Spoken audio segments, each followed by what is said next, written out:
اعوذ باللہ من الشیطان الرجیم بسم اللہ الرحمن الرحیم وما من دابۃ فی الارض الا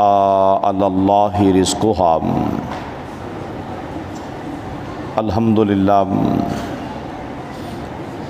آج ہم نے 12ویں پارے کی تلاوت سنی۔ اس پارے کے آغاز میں اللہ ذوالجلال والاکرام نے ایک ایسی حقیقت کا ذکر کیا ہے کہ اگر اس پہ ہمارا یقین کامل ہو جائے تو ہمارے بہت سے مسائل حل ہو جائیں گے، کہ اللہ ذوالجلال والاکرام نے ارشاد فرمایا کہ زمین پر موجود جتنے بھی جاندار ہیں ان سب کی تمام ضروریات کو پورا کرنے کی ذمہ داری مجھ رب العالمین پر ہے، اور تمہاری ذمہ داری اپنے رب کے احکامات کے مطابق اپنی زندگیوں کو گزارنا ہے۔ اب جو ذمہ داری اللہ پاک نے اپنے ذمے لے لی ہے، ہم دن رات اسی کے بارے میں سوچتے رہتے ہیں، اور جو ہماری اپنی ذمہ داری ہے اس کے بارے میں ہم جو ہے سستی کا شکار ہیں، غفلت کا شکار ہیں۔ اور پھر اس کے بعد کچھ ہمارے دائیں بائیں عالمی طاقتیں، انہوں نے بھی ایک بہت بڑی سازش کے تحت، حالانکہ آپ لوگ جانتے ہیں کہ 1971 کے اندر ایک بہت بڑے کمیشن کو ترتیب دیا گیا، اور اس نے بڑی تحقیق کے بعد یہ فیصلہ دیا کہ دنیا کے اندر جتنے بھی قدرتی وسائل ہیں وہ اسی علاقے کا رخ کر لیتے ہیں جہاں کی آبادی زیادہ ہو جاتی ہے۔ جس جگہ کی آبادی زیادہ ہوتی ہے وہاں اللہ پاک اپنے وسائل رزق جو ہیں ان کو بڑھا دیا کرتے ہیں۔ اور پھر انہوں نے دیکھا کہ سب سے بڑا خطرہ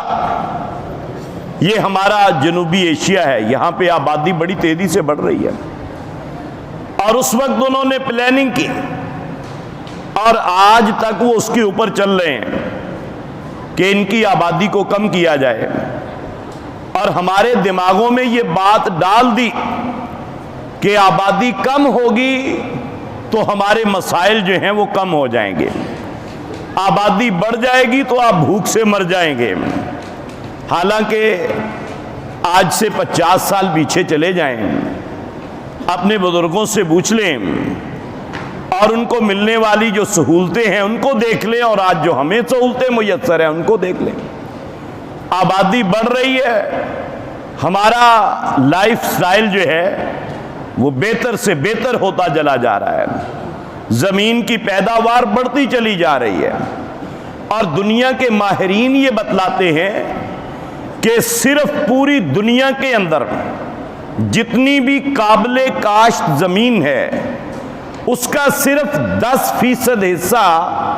وہ کاشت کیا جا رہا ہے، صرف 10% حصہ، 90% حصہ قابل کاشت ہے، اور اس قابل کاشت حصے کو کاشت نہیں کیا جاتا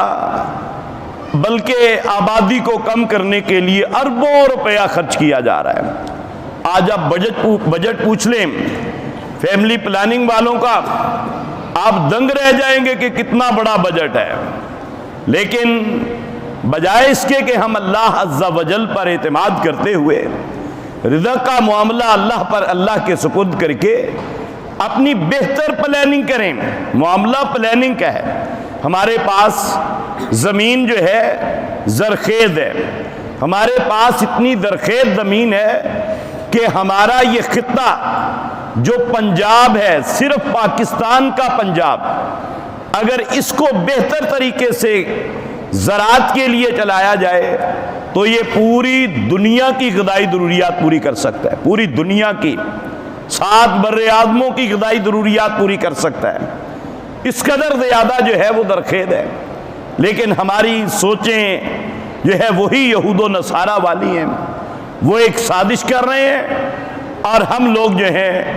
اس سازش کے آگے بڑھ کر ان سے بھی زیادہ ان کے وفادار بننے کی کوشش کر رہے ہیں۔ نہ اللہ رب العالمین کے اصولوں کی ہمیں پرواہ ہے، نہ شریعت کی پرواہ ہے، اور نہ ہی کوئی عقل سے کام لیتے ہیں۔ عقل کے بھی یہ ساری منافی باتیں ہیں، اپنی جگہ پہ انشاءاللہ کبھی اس کی تفصیل ذکر کریں گے۔ اور اس کے بعد اللہ ذو الجلال والاکرام نے جناب سیدنا نوح علیہ السلام کا تذکرہ جو ہے وہ بھی اسی پارے کے اندر کیا، اور ارشاد فرمایا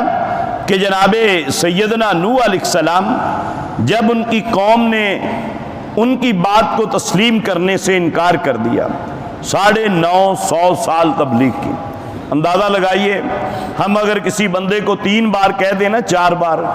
کہ آؤ یار نماز پڑھ لو آگے، وہ نہ مانے، 4تھی بار اس گلی سے ہی گزرنا چھوڑ دیتے ہیں۔ وہ چھوڑو جی انہیں کہڑا مننی ہے گل، وہ یہ کیڑی گل ہے جی، یہ تے بس گمراہ ہو گیا، یہ تے بس جہنمی ہو گیا۔ وہ اللہ کے بندو، ہماری ذمہ داری ہے اپنی موت تک اور اس بندے کی موت تک ہم نے اس کو دعوت دینی ہے، یہ ہماری ذمہ داری ہے، یہ ہماری ڈیوٹی ہے، ہمیں ادا کرنی ہے۔ نبی کریم صلی اللہ علیہ وآلہ وسلم نے ہمیں اس کی بڑی پیاری پیاری مثالیں دی ہیں۔ طائف والوں کو دعوت دینے کا معاملہ، اور پھر اس کے بعد اس یہودی بچے کو دعوت دینے کا معاملہ کہ وہ آپ کی خدمت میں مامور ہے، آپ کا خادم ہے، بیمار ہو جاتا ہے، نہیں آیا، تیمارداری کے لیے گئے، اور وہاں پہ وہ آخری سانسیں لے رہا ہے، لیکن آپ صلی اللہ علیہ وسلم اس وقت بھی امید پر، اس امید پر کہ شاید اللہ تعالیٰ اب بھی اسے ہدایت دے دیں، آپ اسے جو ہے وہ ایک اللہ کی عبادت کی طرف بلاتے ہیں اور دین اسلام کی دعوت دیتے ہیں۔ وہ بچہ اپنے والد گرامی کی طرف دیکھتا ہے للچائی ہوئی نظروں سے، اور اس کے باپ نے بھی بھانپ لیا کہ اب میرا بچہ دل سے ارادہ کر چکا ہے کہ میں اسلام کو قبول کر لوں۔ اس نے کہا کہ اطیع ابا القاسم، اے میرے بیٹے ابو القاسم کی اطاعت کر لے۔ اب اس نے کلمہ پڑھا، روح پرواز ہو گئی۔ میرے بھائیوں، آپ صلی اللہ علیہ وسلم نے اس کی نماز جنازہ پڑھائی، اسے دفن کیا۔ یعنی ہمیں مایوس نہیں ہونا چاہیے 1 بار 2 بار 3 بار دعوت دے کر، بلکہ ہمیں احسن طریقے سے دعوت دیتے رہنا چاہیے، اور کمزوری اپنے اندر سمجھا کریں کہ یار میرے دعوت دینے میں کوئی کمی ہے، میرے اس بندے کے ساتھ خلوص سے دعوت دینے میں کوئی کمی ہے، میں دعوت تو دیتا ہوں لیکن اس کے لیے دعا نہیں کرتا کہ اے اللہ میں نے اس کو دعوت دی ہے، میں نے اسے دعوت دینی ہے، اے اللہ دل تیرے اختیار میں ہے، اے اللہ اپنے ان بندوں کے دلوں کو اپنے دین کی طرف پھیر دے۔ جب اس خلوص کے ساتھ، اس انداز کے ساتھ دعوت دیں گے تو پھر وہ دعوت کارگر ثابت ہوگی۔ جناب نوح علیہ السلام جب وہ قوم ایمان نہ لائی، آخر کار عذاب میں مبتلا ہوتی ہے، پانی کا ایک بڑا طوفان آتا ہے، آپ لوگ اس کو پڑھتے رہتے ہیں، سنتے رہتے ہیں، اور آخر کار کشتی پہ سوار، اور اللہ رب العالمین کے حکم کے مطابق جن جن کو سوار کرنا تھا کیا، اور پھر چل پڑتی ہے کشتی۔ پانی جو ہے وہ بڑھتا ہی چلا جاتا ہے، آپ کا حقیقی بیٹا ہے اور وہ کشتی میں سوار نہیں ہوا، ایمان نہیں لایا۔ جناب نوح علیہ السلام نے کہا وَنَادَى نُوحٌ ابْنَهُ وَكَانَ فِي مَعْدِلٍ، اور آپ نے جناب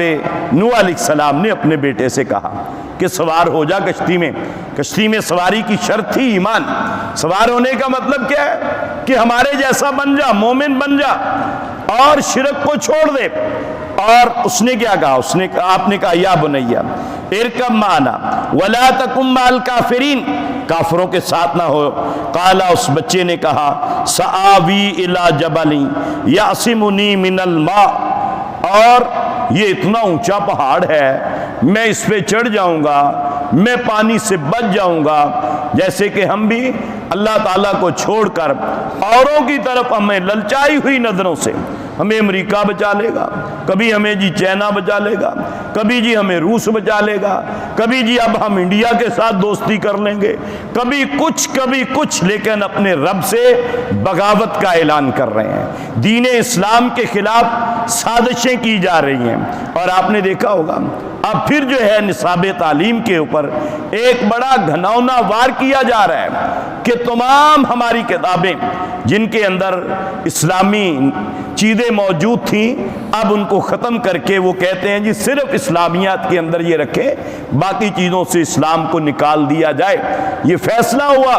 اور پھر اب یہ سپریم کورٹ کی طرف رجوع کی ہے، پتہ نہیں وہاں سے جو ہے وہ کیا فیصلہ آتا ہے۔ اب جو ہے اس نے کہا جی نہیں میں پہاڑ پہ چڑھ جاؤں گا، میں پہاڑ مجھے بچا لے گا۔ اللہ رب العالمین کے علاوہ اس دنیا کے اندر کوئی بچانے والا نہیں ہے۔ اگر اللہ تعالیٰ چاہے تو دنیا ساری بھی مل جائے، کسی بندے کو نقصان سے بچا نہیں سکتی، اور اگر اللہ پاک کسی کو بچانا چاہیں ساری دنیا بھی مل جائے تو اس بندے کا بال بھی بیکار نہیں ہو سکتا۔ یہ عقیدہ رکھیں، اپنے رب پر جو ہے وہ اعتماد اور توکل اور بھروسہ اور یقین اسے مضبوط کر لیں۔ جتنا ہمارا یقین اپنے رب پر مضبوط ہوتا چلا جائے گا، اللہ عز و جل کی رحمتیں ہمارے شامل حال ہوتی چلی جائیں گی۔ اور جناب نوح علیہ السلام نے کہا کہ اے میرے بیٹے، لا عاصم اليوم من امر اللہ الا من رحم ربی، جس پر اللہ کی رحمت ہوگی وہی بچے گا۔ یہ پہاڑ، یہ حجر، یہ شجر، یہ تیرے بڑے بڑے بت، یہ کچھ بھی تمہیں جو ہے وہ بچانے والے نہیں ہیں۔ اور آخر کار پھر موج آتی ہے اور اس کے اندر ان کا بیٹا بھی جو ہے وہ پانی کے اندر بہا کے لے جاتی ہے، پانی خشک ہو جاتا ہے۔ جناب نوح علیہ السلام زمین پہ آتے ہیں اور اللہ عز و جل سے پھر دعا کرتے ہیں، وَنَادَى نُوحٌ رَبَّهُ فَقَالَ رَبِّ إِنَّ ابْنِي مِنْ أَهْلِي، اے اللہ تو نے وعدہ کیا تھا کہ تیرے اہل کو میں بچا لوں گا، میرا بیٹا بھی تو میرے اہل میں شامل ہے، اے اللہ اسے بچا لے۔ دیکھیں نوح علیہ السلام کا اپنے رب پر ایمان، پتہ نہیں کہاں چلا گیا بیٹا، آنکھوں کے سامنے پانی میں ڈوبا ہے، لیکن پھر بھی یقین ہے کہ اگر اللہ چاہے میرا بیٹا اب بھی زندہ بچ سکتا ہے۔ میرے بیٹے کی زندگی اور موت یہ پانی کی لہروں میں نہیں ہے، یہ تو اللہ کے اختیار میں ہے۔ ٹھیک ہے میری آنکھوں کے سامنے غرق ہوا ہے، میری آنکھوں کے سامنے ڈوبا ہے، لہر نے اس کو تھپیڑا مار کے لہر دور لے گئی ہے، لیکن موت وہ تو اللہ کے اختیار میں ہے۔ اے اللہ میرا بیٹا، میرا اہل، مجھے اس کو بچا لے۔ وَإِنَّ وَعْدَكَ الْحَقُّ، اے اللہ تیرا وعدہ سچا ہے۔ وَأَنْتَ أَحْكَمُ الْحَاكِمِينَ، اے اللہ تو ہی سب سے بہتر فیصلے کرنے والا ہے۔ اللہ عز و جل نے جواب دیا کہ یا نوح، اے میرے بندے نوح، انہو لیس من اہلک، وہ تیرے اہل میں نہیں تھا۔ اے اللہ کیوں؟ میرے اہل میں کیوں نہیں تھا؟ فرمایا انہو عمل غیر صالح، کیونکہ تیرے بیٹے کے اعمال جو ہیں وہ اچھے نہیں تھے، تیرے بیٹے کے اعمال تیرے جیسے نہیں تھے۔ اب پتہ کیا چلا کہ نبی کا اہل اور نبی کا پیروکار وہی ہوگا، نبی سے تعلق اسی کا ہوگا جو پیغمبر کی اطاعت اور اتباع کرے گا۔ جو نبی کی اتباع نہیں کرے گا وہ بیٹا بھی کیوں نہ ہو، سگا بیٹا بھی کیوں نہ ہو، وہ اللہ کے رسول صلی اللہ علیہ وسلم بھی، آپ بھی اس کو اپنے اہل سے اور اپنے آپ میں سے ہونے سے انکار کر دیں گے کہ یہ ہمارا نہیں ہے، میرا ان سے کوئی تعلق نہیں ہے، جو میری اطاعت اور اتباع نہیں کرتے۔ تو اس لیے آپ صلی اللہ علیہ وسلم کے لیے بھی یہی اصول اللہ پاک نے رکھا ہے، آپ صلی اللہ علیہ وسلم کی اطاعت اور اتباع ہی ہمارے لیے کامیابی کی دامن ہے۔ اور اس کے بعد اللہ پاک نے یہ سارے واقعات جن میں جناب ہود علیہ السلام کا واقعہ، جناب صالح علیہ السلام کا واقعہ اور قوم سمود یعنی ان کا وہ اونٹنی والا قصہ آگے بھی آئے گا انشاءاللہ، وہ اس بارے میں بھی ذکر کیا گیا، اور کئی انبیاء کرام کے واقعات ذکر کرنے کے بعد اللہ پاک نے فرمایا تلک من انباء الغیب، اے میرے محبوب صلی اللہ علیہ وسلم یہ غیب کی خبریں ہیں،